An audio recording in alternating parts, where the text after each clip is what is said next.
21 de agosto de 2017, en el noroeste de los Estados Unidos. Hoy, la poesía y la ciencia se unen. El Sol tiene una cita con la Luna. Miles de personas se han reunido para presenciar este increíble espectáculo y lo están esperando.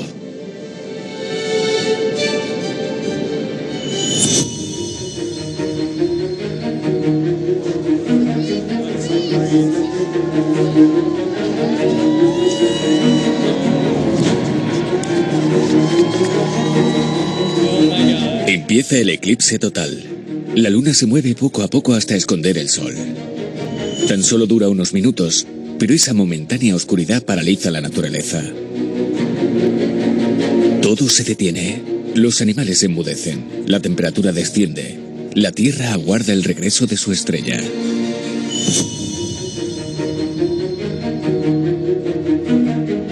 Este fenómeno tiene una explicación científica, pero la tensión se palpa en el ambiente cuando el sol desaparece. ¿Se debe esto a nuestros miedos ancestrales? Nacimos del sol. Si muere, ¿lo haremos también nosotros? Esperemos que no se esconda por mucho tiempo.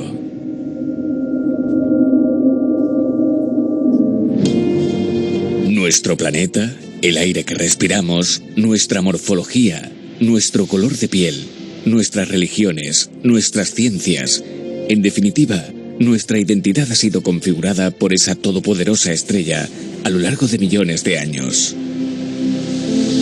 En este tiempo, la hemos temido, venerado y estudiado, siempre con la intención de entenderla y controlarla. En la actualidad, los extraordinarios avances de la ciencia y la tecnología nos ayudan a conocer mejor el Sol y su excepcional poder. Esta es la historia que os vamos a contar hoy, la historia del Sol y el hombre. Astrofísicos, microbiólogos, climatólogos, antropólogos, arqueólogos, historiadores, expertos en energía. Cada uno aportará su punto de vista a este relato tan fascinante.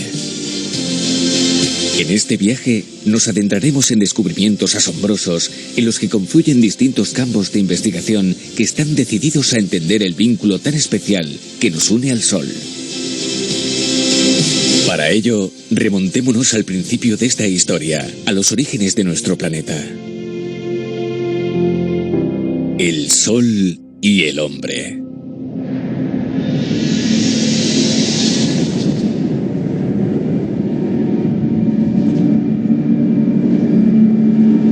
Nuestra historia empezó mucho antes de que existiéramos. Antes incluso de que lo hiciera el Sol. Al parecer todo comenzó a raíz de una explosión legendaria, el Big Bang.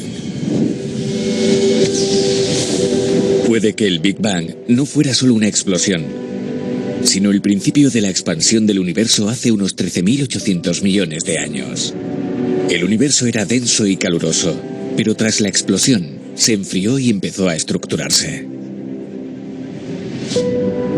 La materia se concentró y dio lugar a las galaxias.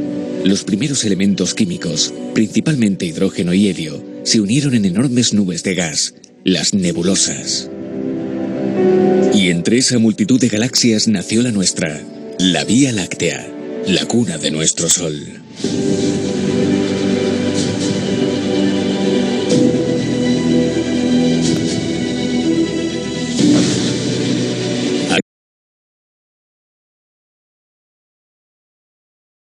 Desaparecido en esa galaxia, dejando tras de sí nubes gigantescas de polvo y gas.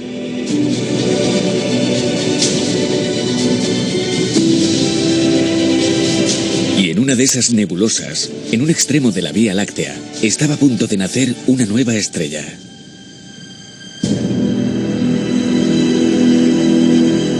La fuerza de la gravedad hizo que parte de la nebulosa colapsara.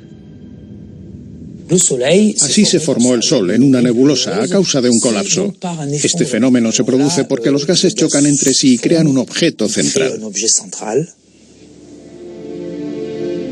El objeto central empieza a girar cada vez más rápido y la materia se va acumulando en forma de disco alrededor de la estrella. Este objeto central es nuestro recién nacido Sol hace unos 4.500 millones de años.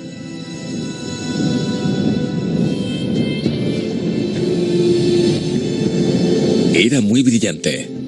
Atraía y concentraba gran parte de la materia que le rodeaba. 50 millones de años después, se convirtió en el Sol tal y como lo conocemos hoy. A su alrededor, empezaron a sucederse las colisiones.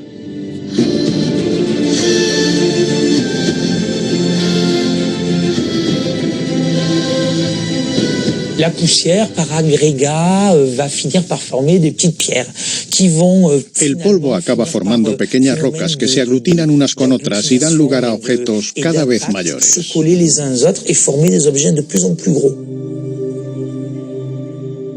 Et on va passer de l'échelle millimétrique. Pueden medir desde micras, milímetros o centímetros hasta cientos de metros. Après, par collision, on va former des objets qui vont commencer à être... Después, la colisión provoca que se formen objetos del tamaño de un planeta, que adquieren una forma esférica cuando alcanzan aproximadamente unos 600 kilómetros de radio. Hasta ese momento su forma es irregular. Ese fue el origen de los planetas, un remolino caótico de polvo. Con el tiempo, cada uno encontró su lugar. La Tierra y sus compañeros decidieron empezar a girar alrededor del Sol. Una estrella rodeada de planetas, cometas y polvo. Acababa de nacer el Sistema Solar.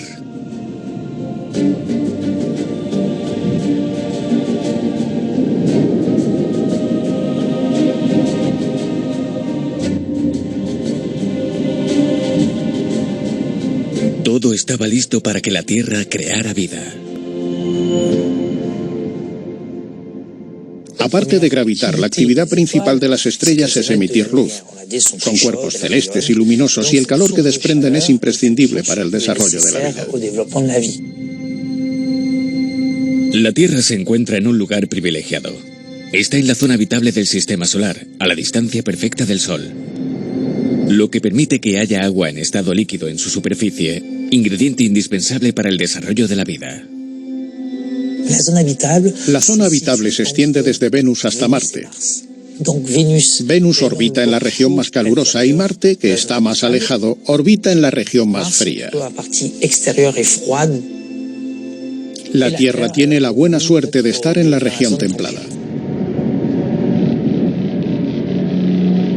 ¿Pero era eso suficiente para que apareciera vida? No exactamente. La superficie de la Tierra hace 4.000 millones de años era todavía muy hostil.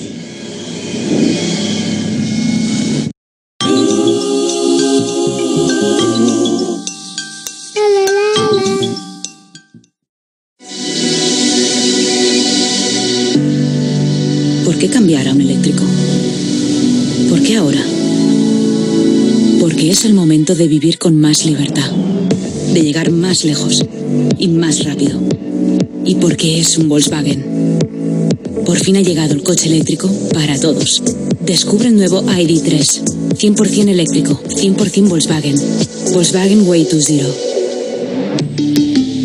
Volkswagen.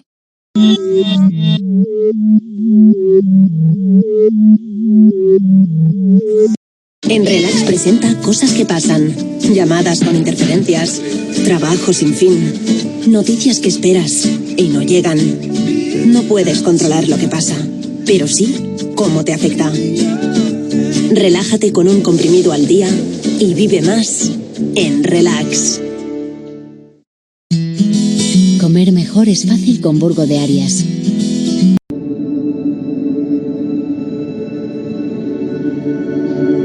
Entonces, nuestro planeta no era más que un océano de magma a causa de los constantes bombardeos de meteoritos. Era imposible que surgiera cualquier tipo de vida. Y sin embargo, aquí estamos. Fuimos las últimas criaturas del reino animal en aparecer. Primero vino la vida vegetal, y mucho antes de eso los microorganismos. Todo empezó hace 4.000 millones de años, cuando esos impactos disminuyeron. La Tierra estaba lista para florecer. Empezaban a darse todas las condiciones necesarias para la vida.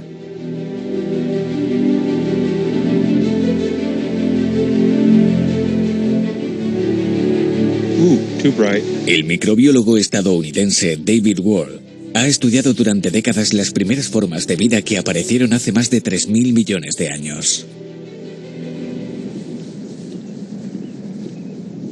La vida pudo aparecer en cualquier lugar de la Tierra, en el que hubiera agua líquida y el resto de ingredientes imprescindibles para vivir, como por ejemplo una fuente de energía y nutrientes. En definitiva, todo lo que podemos encontrar en el interior de una célula.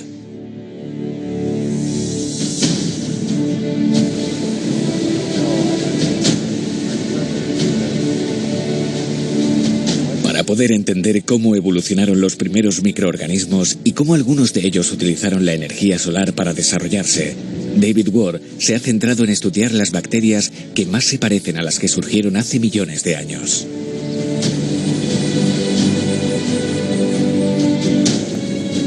Son pocos los lugares de la Tierra en los que se pueden encontrar. Se trata de ecosistemas excepcionales, con unas condiciones geológicas muy singulares.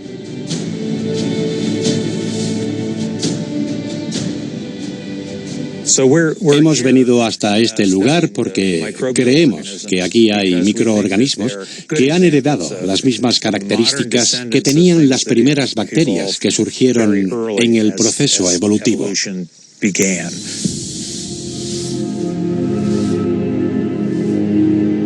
El Sol vuelve a ser fundamental al permitir que algunas bacterias evolucionaran a través de la fotosíntesis.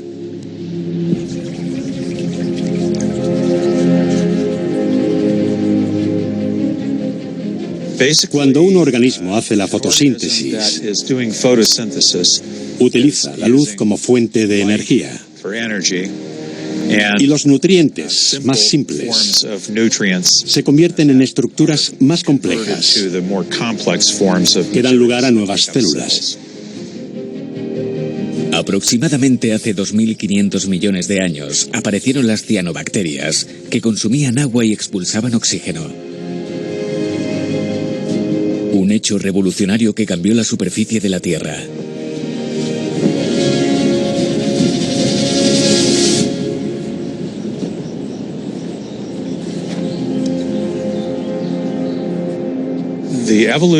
El desarrollo de la capacidad para usar agua durante la fotosíntesis permitió que esos microorganismos se desarrollasen en cualquier parte del mundo en la que hubiera agua y luz.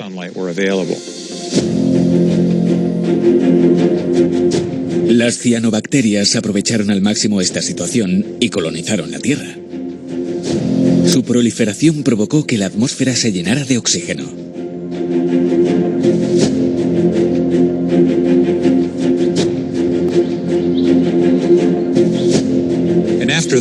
Después de eso, el oxígeno pudo empezar a generarse por sí mismo en la atmósfera, y así surgió un nuevo entorno en el que podían aparecer organismos aerobios.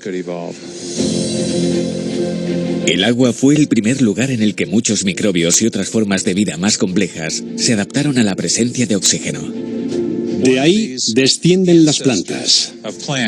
Esos organismos empezaron a hacer la fotosíntesis sencillamente por estar en contacto con cianobacterias, lo que posibilitó la aparición de algas. Más adelante, esas algas dieron lugar a plantas con una estructura mucho más compleja, que tenían incluso un tejido multicelular.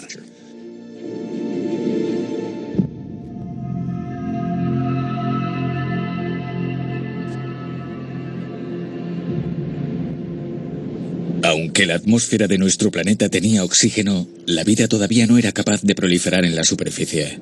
Los niveles de luz ultravioleta eran perjudiciales para las células y hacían imposible su desarrollo al aire libre. Pero el Sol es capaz de cambiar de un momento a otro.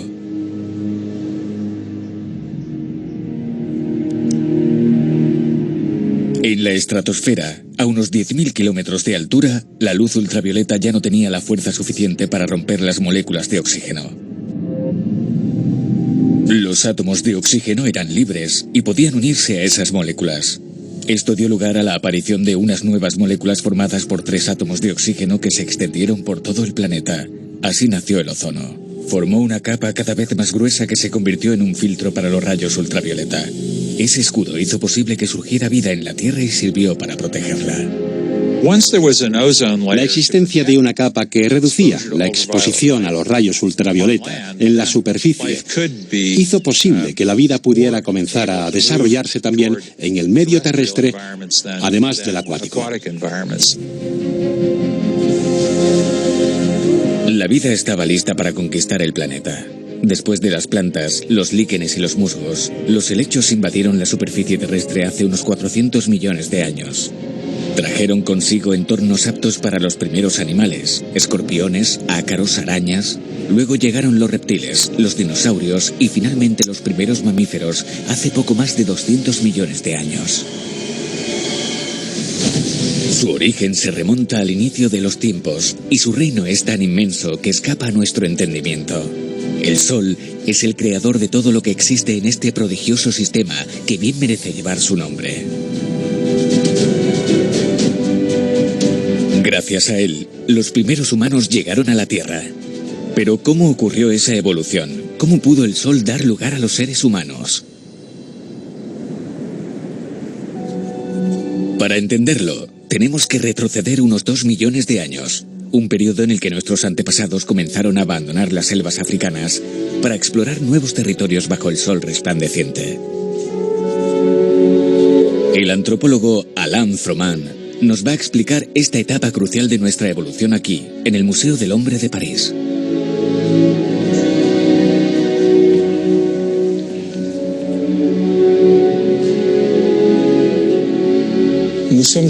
Descendemos de una larga estirpe de primates que trepaban a los árboles y tenían tanto pelo como los chimpancés.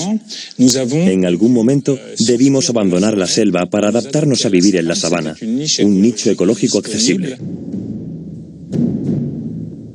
La transición de la selva a la sabana. Un pequeño salto para los homínidos, pero un gran salto para la humanidad. Aquí tenéis al primer conquistador del planeta. Es el esqueleto de un joven conocido como el Niño de Turkana, originario de Kenia, que tiene casi 2 millones de años. Como podéis ver, su cráneo todavía es un poco arcaico, pero su cuerpo es muy moderno y esbelto. Es el esqueleto de un caminante, un corredor, un bípedo perfecto. Este es el hombre que salió de África hace 1.800.000 años, que aparecería después en el sur de Europa y que llegó incluso hasta Indonesia con el nombre de Homo erectus. Este hombre abandonó África para colonizar Eurasia. Según Alain Froment, nuestros ancestros desarrollaron muchas de las características que tenemos en la actualidad al cruzar África. Tras dejar las sombras de la selva, nuestro cuerpo tuvo que evolucionar para adaptarse al calor del sol.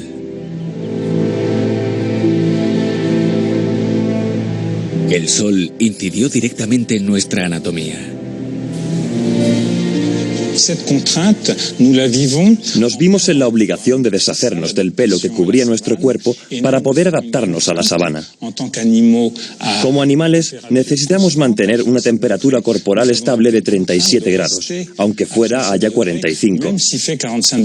Así que tuvimos que desarrollar un sistema de evapotranspiración. El sudor, que está controlado por las glándulas sudoríparas que segregan líquido y, al evaporarse, hace que nos enfriemos. Uno de los cambios físicos más evidentes que el sol provocó en el ser humano es el color de la piel.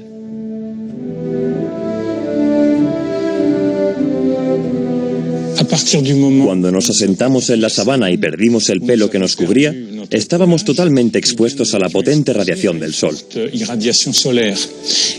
Se cree que fue entonces cuando empezamos a producir melanina, el pigmento que provoca la coloración de la piel, para protegernos de la radiación solar. Nuestros antepasados dejaron atrás la selva para conquistar la sabana. Así que cabe imaginar que eran personas de color. Pero el color de la piel fue cambiando con el paso del tiempo, según el clima al que tuviera que adaptarse. Desde poblaciones con pieles oscuras en las zonas soleadas hasta pieles más pálidas en las zonas de menor exposición solar. ¿Por qué se produjo ese cambio? Porque hay otro mecanismo fisiológico muy importante relacionado con los rayos ultravioleta. Cuando penetran en nuestra piel, rompen una molécula y la convierten en vitamina D, que tiene dos funciones principales. En primer lugar, ayuda a que el calcio se adhiera a los huesos. La falta de calcio puede provocar raquitismo, una enfermedad que afecta a los niños y puede llegar a ser muy grave. Y en segundo lugar, ayuda a reforzar el sistema inmunitario. Si los niveles de vitamina D son bajos, aumenta la posibilidad de sufrir enfermedades infecciosas crónicas, como la tuberculosis o el cáncer. Finalmente, nuestra migración a zonas menos calurosas y soleadas hizo que perdiéramos esa capa de melanina que dificultaba la producción de vitamina D. Por eso, la gente que migró hacia el norte tiene un tono de piel más claro que aquella que permaneció en el sur.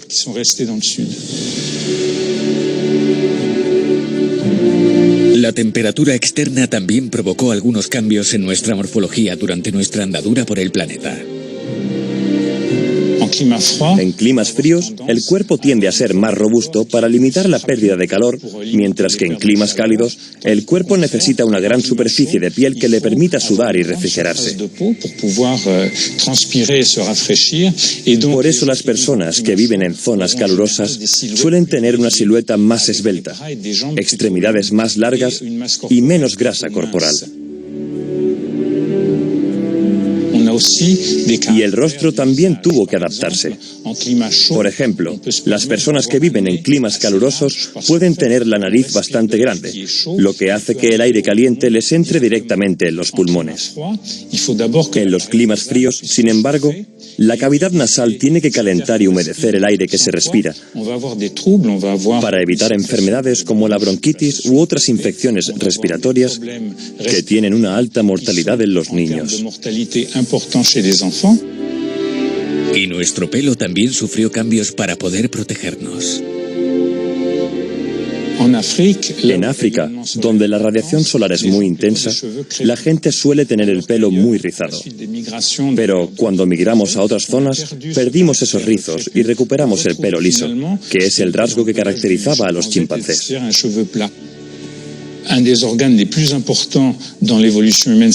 Uno de los órganos más importantes en la evolución humana es el cerebro, que en los climas cálidos es más propenso a sobrecalentarse. Así que el pelo rizado y voluminoso pudo haber ayudado a aislarlo del calor del exterior y a que estuviera más cómodo.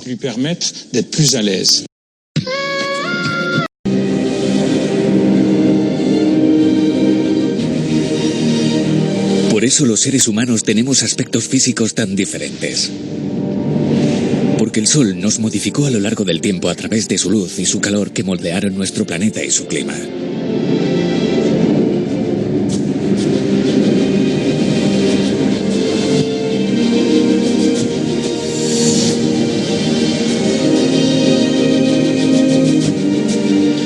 El Sol es una fuente de energía.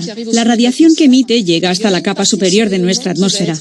La capa de ozono filtra parte de esa radiación, especialmente la radiación ultravioleta. Otros componentes de la atmósfera se encargan de absorber el resto. Así que el balance entre la cantidad de luz que entra, los componentes de la atmósfera y el estado de la superficie de la Tierra, lo que se conoce como albedo, junto con la cantidad de gases de efecto invernadero, todo eso regula el clima de nuestro planeta.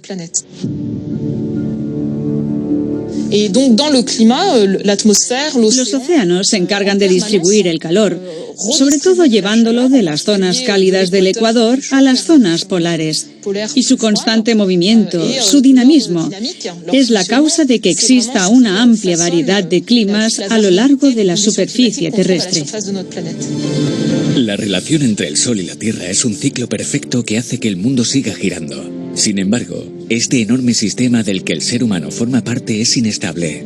La posición del Sol y, en consecuencia, la cantidad de energía que la Tierra recibe varían con el paso del tiempo, de acuerdo con unos ciclos rítmicos muy duraderos que coinciden con periodos glaciales.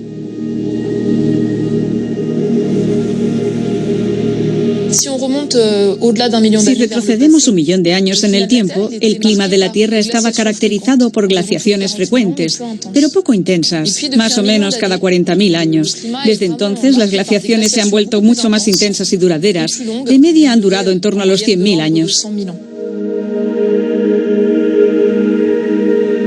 Sabemos que la última glaciación acabó hace unos 21.000 años y facilitó la migración del ser humano. La última glaciación estuvo marcada por el nivel tan bajo del mar, unos 120 metros por debajo del nivel actual.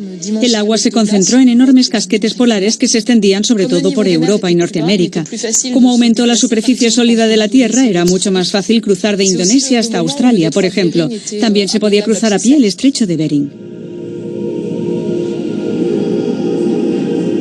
Así que fue una época en la que el hombre moderno pudo migrar y asentarse por toda Eurasia y también cruzar el estrecho de Bering y llegar hasta Norteamérica. Todo ello en un periodo de tiempo muy corto. Desde hace 10.000 años nos encontramos en un periodo interglaciar que ha hecho posible que el hombre moderno se expanda por todo el planeta. Lo sabemos gracias a la labor de los paleoclimatólogos, que han reconstruido la evolución de los climas. Están recogiendo muestras del interior de esta capa de hielo polar. El análisis de las burbujas de aire que hay en su interior proporciona información sobre las características de la atmósfera en periodos antiguos.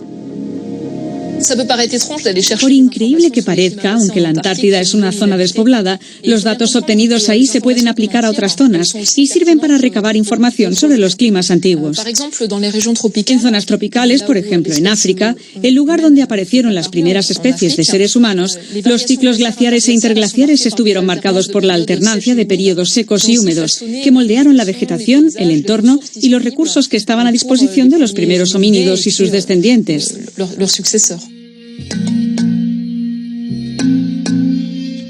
El Sol, a través de los cambios en el clima, ha guiado al ser humano en cada una de sus travesías importantes.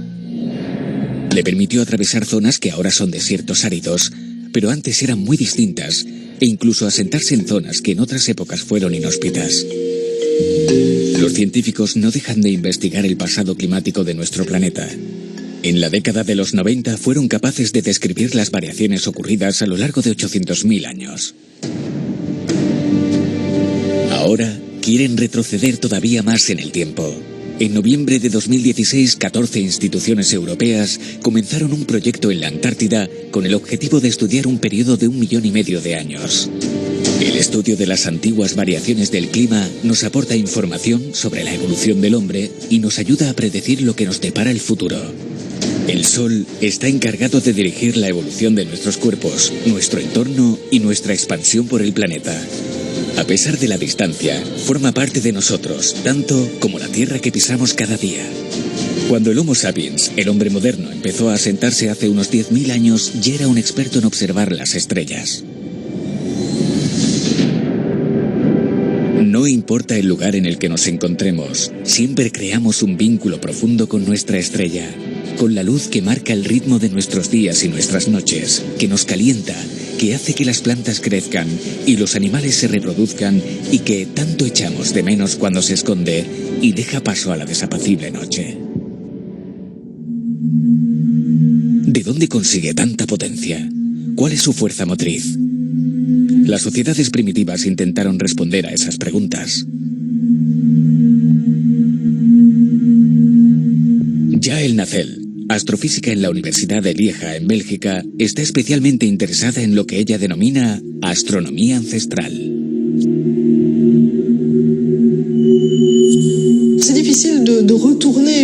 Es difícil remontarse mucho en el tiempo, pero nos consta que el hombre prehistórico observaba el Sol. Las construcciones megalíticas son prueba de ello. Las más antiguas datan de la época de las primeras civilizaciones. Los mitos de las primeras civilizaciones intentaron explicar lo inexplicable. Las estrellas, los fenómenos celestes, todo lo que podían ver en el cielo, todo lo que emitiera luz.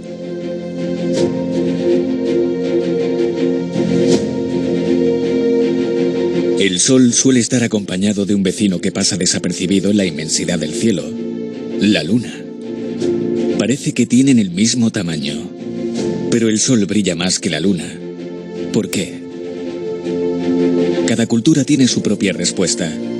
Normalmente se dice que el Sol y la Luna son marido y mujer, o incluso hermano y hermana, pero hay infinidad de historias.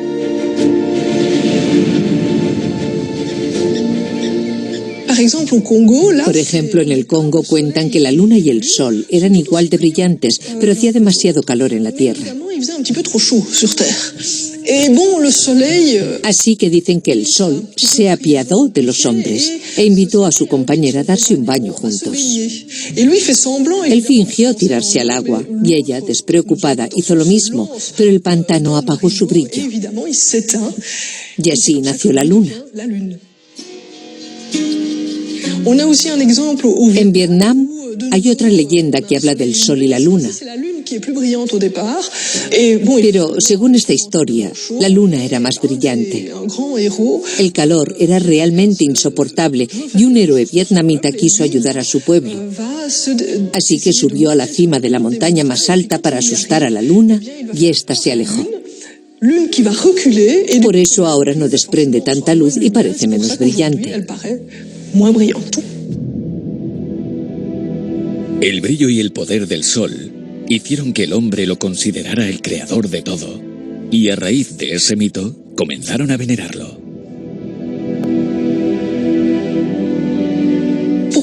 ¿Por qué convertir los cuerpos celestes en dioses, en especial al Sol? Son varias las razones que lo explican. En primer lugar, porque son fuentes de vida, sobre todo el Sol. Sin él no habría vida en la Tierra, así que es evidente que lo necesitamos. Y también porque son fuentes de conocimiento. Para medir el tiempo y el espacio necesitamos estrellas. Para eso se usaban al principio. Pero hay mucho más. Por ejemplo, su inmortalidad. El sol se levanta todos los días, algo que no nos sucede a nosotros, así que es normal que lo vieran como un ser superior. Además, tiene mucho poder, son capaces de emitir luz y desde la prehistoria somos conscientes de la dificultad que esto conlleva. Y por último está el lugar que ocupamos, algo muy importante para las primeras civilizaciones. El sol está por encima de nosotros. El hecho de que esté arriba, vigilando, está lleno de significado. El sol domina al hombre y por lo tanto es completamente diferente a él. Su naturaleza es divina. El mejor ejemplo de civilización en la que se deificó el sol es la del antiguo Egipto. Ra, el dios del sol, es el creador de todo el universo. La civilización egipcia supo representar a la perfección nuestra relación con el sol, cómo dependemos de él casi por completo. Los egipcios eran totalmente conscientes de que, sin sol, sin luz, la vida no podría existir, y por eso desempeñó un papel tan importante en su concepción religiosa del mundo. Pusieron de manifiesto una realidad que sigue estando presente en la actualidad, que sigue sintiéndose con mayor o menor intensidad en todo el planeta. Una realidad que forma parte de la cultura humana e incluso de la vida de los animales que habitan la Tierra.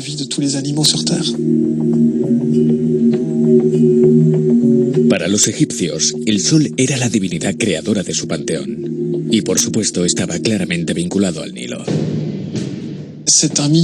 El Nilo se encuentra en un entorno desértico y lo atraviesa ininterrumpidamente desde el sur hasta el norte, sin apenas cambios en su curso. Y como cualquier otro biotopo de nuestro planeta, está a su vez atravesado por el movimiento que realiza el Sol de este a oeste. Así que su visión del mundo era bastante mecánica. La disposición tan particular de su entorno no tardó mucho en condicionar su manera de interpretar el funcionamiento del mundo y del tiempo.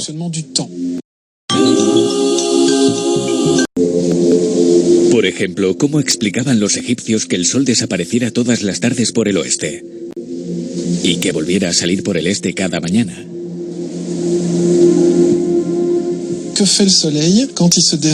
¿Qué hace el sol cuando dejamos de percibirlo con nuestros sentidos? Los egipcios observaban su recorrido durante el día e imaginaban cómo continuaba durante la noche. Pensaban que seguía moviéndose en dirección contraria, de oeste a este, por debajo de la tierra, mientras estaba oscuro. De hecho, creían en la existencia de una especie de antitierra llamada Duat, un inframundo al que el sol descendía por el oeste y del que salía por el este a la mañana siguiente.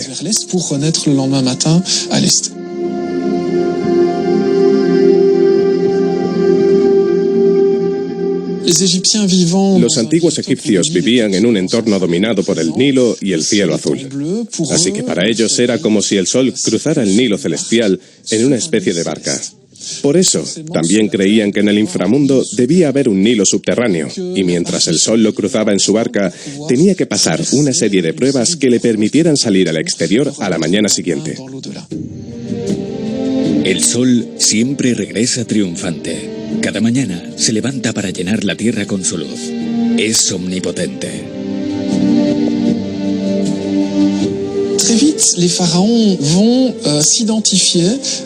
Los faraones tardaron poco en considerarse parte de la poderosa dinastía del Sol.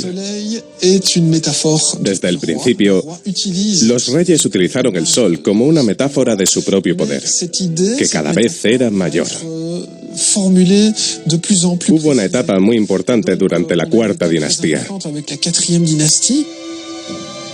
Fue la época de las grandes pirámides, Keops, Kefren y Micerinos. Cada una de ellas es un símbolo del sol. Además, durante la Cuarta Dinastía se creó el título oficial de faraón, hijo del dios del sol, Ra.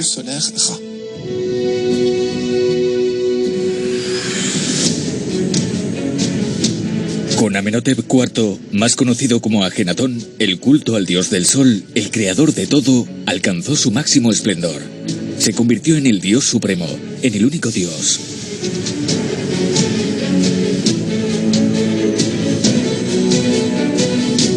Se prohibió el culto al resto de deidades del panteón egipcio. Esto ocurrió unos 1350 años antes de la era actual.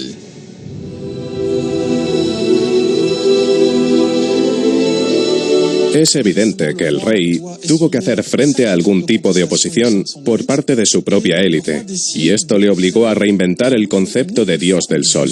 Y lo más importante es que, inmediatamente después, se autoproclamó su legítimo portavoz.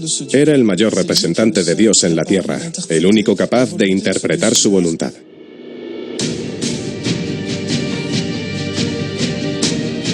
Ra se convirtió en Atón, al que se le representaba exclusivamente con forma de disco solar. No se le podía atribuir ninguna otra imagen. Cualquier otra imagen de la deidad se destruía.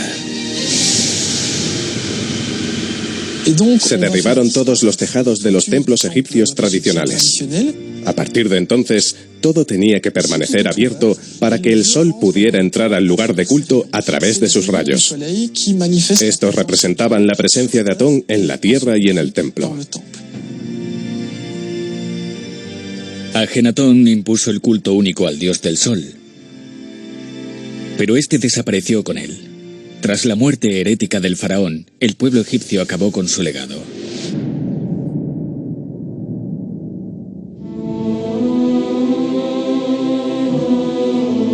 Sin embargo, el sol siguió siendo una deidad superior en esa civilización, y los reyes continuaron usando su imagen para justificar su propio poder.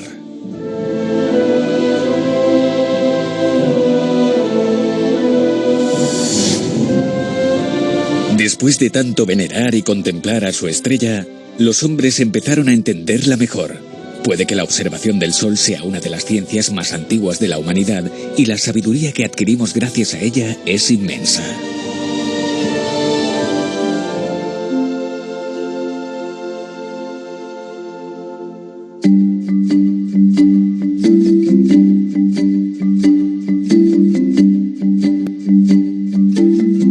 ¿Por qué es importante observar el sol? Porque esto nos ayuda a darnos cuenta de que su comportamiento no es realmente el mismo todos los días. El sol nunca sale por el mismo lugar exacto. En verano sale por el noreste, mientras que en invierno sale por el sureste. Y si lo observamos a mediodía, podremos ver que su altura varía en función de la estación del año. Gracias a esto, podemos saber cuál es la fecha exacta de los solsticios de invierno y de verano. Y también la fecha de los dos equinoccios, que son los dos únicos días del año en los que el sol sale por el este y se pone por el oeste. El sol se ha convertido en objeto de observaciones e investigaciones. Gracias a la aplicación de métodos científicos, fue posible determinar la duración de los días y de los años. El dominio del tiempo supuso el nacimiento de una nueva era. Una vez que se averiguó la fecha de los solsticios y de los equinoccios, se hizo evidente la necesidad de crear una unidad de tiempo mayor en relación con el Sol, el año. Así que poco a poco los calendarios lunares fueron sustituidos por calendarios basados en la duración del ciclo solar, 365 días y algunas horas más. Hace casi 5.000 años, los egipcios crearon los primeros calendarios basados en los ciclos solares. Ya entonces establecieron que el año tenía 12 meses y el día 24 horas. El nuevo calendario solar permitió que los egipcios se adaptasen mejor a las diferentes estaciones y contribuyó también en la recaudación de impuestos, algo que era muy importante para el rey. De hecho, el faraón tenía sus propias cosechas de trigo y sabía cuándo tenía que recogerlo gracias a ese calendario tan preciso. Pero de entre todos esos antiguos calendarios, sin duda los más valiosos son los que nos dejó la civilización maya. Los mayas construyeron observatorios y desarrollaron cálculos complejos para estudiar los enrevesados movimientos del Sol, de las estrellas y de los planetas.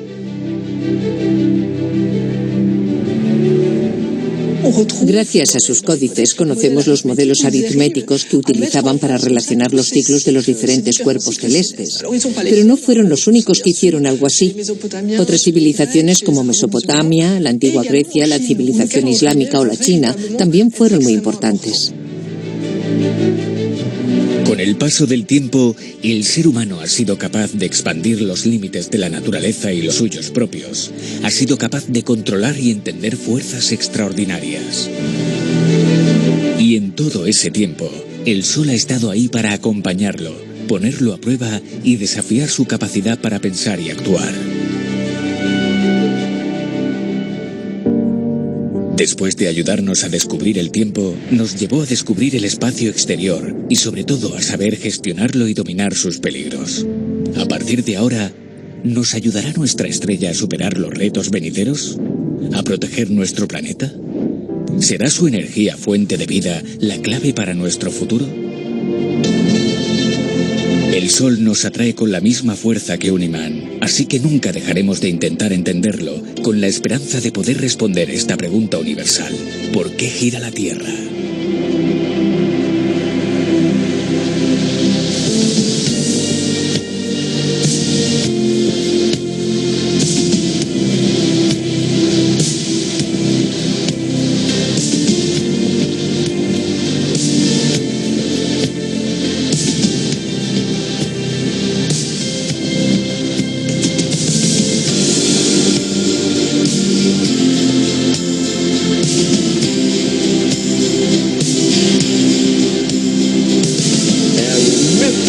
The Cassini spacecraft on a billion-mile trek to Saturn.